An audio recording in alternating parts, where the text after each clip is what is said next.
જામનગર મહાનગરપાલિકા અને વન વિભાગના સંયુક્ત ઉપક્રમે વિશ્વ પર્યાવરણ દિવસ નિમિત્તે હર ઘર એક વૃક્ષ વાવીએ અને એક પેડ માં કે નામ અભિયાન અંતર્ગત ભવ્ય વૃક્ષારોપણ અને રોપા વિતરણ કાર્યક્રમ યોજાયો હતો। મેયર મોનિકા વ્યાસની અધ્યક્ષતામાં યોજાયેલા કાર્યક્રમમાં શિક્ષણ મંત્રી રીવાબા જાડેજા અને સાંસદ પૂનમ માડમ ઉપસ્થિત રહ્યા હતા। કાર્યક્રમ દરમિયાન વૃક્ષારોપણ કરી નાગરિકોને વધુમાં વધુ વૃક્ષો વાવવા અને પર્યાવરણનું જતન કરવાનો સંદેશ આપવામાં આવ્યો હતો।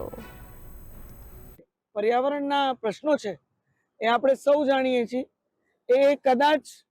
મનુષ્યએ જ ઊભા કરેલા પ્રશ્નો છે અને જે રીતે આપણે વધુ ને વધુ શહેરીકરણ થતું જાય છે, એના લીધે ગ્રીન બેલ્ટ ઓછા થતા જાય છે, એ આજે આપણે બધા જાણીએ છીએ કે એ ખૂબ જ આપણા પર્યાવરણને નુકસાન કરે છે।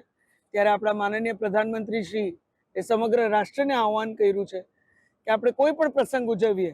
ત્યારે એક પેડ માં કે નામ, એક વૃક્ષનું વાવેતર કરીએ, આપણી માતાના નામે જ આપણે એનું જતન કરીએ, એનો ઉછેર કરીએ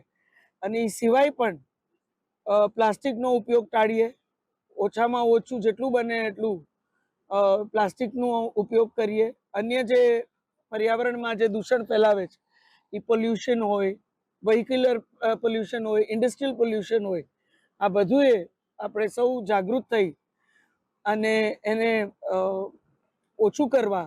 અથવા મિનિમાઇઝ કરવાની આપણે સૌ કોશિશ કરીએ।